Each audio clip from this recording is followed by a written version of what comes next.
Dans les sociétés occidentales contemporaines, le droit a notamment comme fonction de structurer l'ordre juridique nécessaire à la vie en société.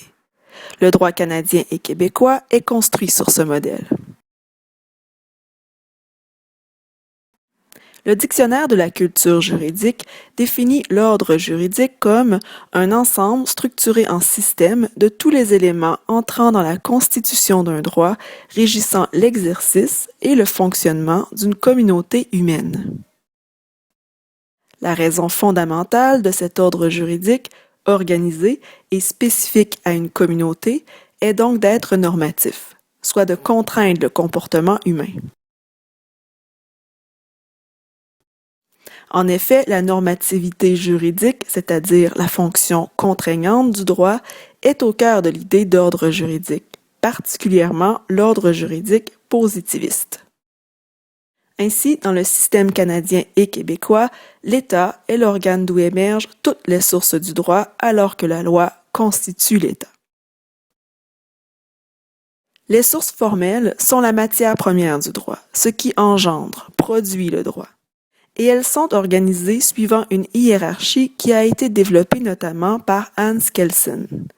À ce sujet, il écrit « Le droit règle sa propre création dans la mesure où une norme juridique détermine la procédure de création d'une autre norme ainsi que, jusqu'à un certain point, le contenu de cette norme. » La hiérarchie des normes, présentée par Kelsen sous la forme d'une pyramide, est donc le rapport de dépendance entre les normes duquel dépend la constitution du système juridique et qui en détermine la structure. En d'autres mots, ce sont les normes qui règlent la production, la modification, la destruction de normes ainsi que les conflits entre elles. Le système s'organise lui-même. En découlent certains principes. Les normes sont dépendantes et hiérarchisées. La norme inférieure doit se conformer à celle qui lui est supérieure et la norme contradictoire est sans valeur et nulle. Au sommet de la hiérarchie des normes trône la Constitution. La Constitution est la norme suprême organisant les autres normes et est à l'origine des autres normes. Elle est la loi des lois. La Constitution détermine comment créer des lois et qui peut créer des lois. Ce faisant, toutes les lois fédérales ou provinciales doivent venir se greffer à la Constitution, et la Constitution peut même déterminer le contenu des lois. D'ailleurs, la Charte canadienne des droits et libertés est enchâssée dans la Constitution. Ce faisant, une loi contredisant la Charte peut être jugée inconstitutionnelle. En somme, aucune loi, aucun règlement, aucune décision de justice ne peut contredire la Constitution du Canada.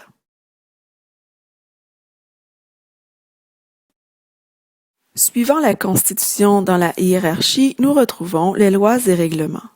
Une loi est une règle de droit qui est adoptée par un organe du pouvoir législatif, donc par le Parlement du Canada ou la législature du Québec. Le Québec est donc régi à la fois par des lois fédérales et des lois de la province du Québec. Les lois des autres provinces canadiennes ne s'appliquent pas sur le territoire québécois. Les membres du pouvoir législatif sont élus par les citoyens. Leurs décisions détiennent donc une force particulière dans un régime démocratique. En découle le principe de la légalité, soit la prééminence de la loi, l'universalité de l'application de la loi et la suprématie sur les autres sources formelles après la Constitution. Notons que dans le système québécois, la Charte des droits et libertés de la personne québécoise est une loi ordinaire ayant un statut quasi-constitutionnel, donc qui a préséance sur les autres lois québécoises. Notons aussi que le Code civil du Québec est une loi. En matière de droit privé, il est cependant le droit commun du Québec. Quant au règlement, il est juridiquement subordonné à la loi. Pour exister, le règlement nécessite une loi habilitante, c'est-à-dire une loi qui prévoit expressément son existence. D'ailleurs, le règlement est souvent plus détaillé, explicite et concret que la loi. La réglementation est donc une législation déléguée. Le législateur prévoit les grandes lignes dans la loi et le contenu précis des normes est laissé à l'administration. Donc, aucun acte juridique et aucune décision de justice ne peut contredire une loi ou un règlement valide, c'est-à-dire conforme à la Constitution. Subordonné aux lois et à la Constitution suit dans la hiérarchie des normes les actes juridiques. Cela s'explique notamment par la nature du contrat qui découle, entre autres, de deux concepts fondamentaux, soit la liberté contractuelle et l'autonomie de la volonté. Ainsi, le contrat est considéré comme la loi des parties. Et si le contrat respecte les lois en vigueur, le juge est tenu d'y conformer sa décision. Vient ensuite la jurisprudence. La jurisprudence est l'ensemble des décisions rendues par les tribunaux sur une même question ou sur une question similaire. Au contraire de la loi, qui est générale et universelle, la jurisprudence consiste à tirer une norme générale d'un cas particulier. L'importance de la jurisprudence est différente dans les pays civilistes et dans les pays de common law. En common law, la jurisprudence est considérée comme étant une source primaire du droit. Il s'agit par ailleurs de la principale source de création du droit. En droit civil, théoriquement, la jurisprudence n'est pas une source primaire du droit. Un juge pourrait donc décider d'une affaire sans nécessairement prendre en compte les décisions qui ont été rendues sur le même sujet dans le passé. Cependant, dans les faits, la jurisprudence s'est hissée à titre de source du droit dans les pays de tradition civiliste.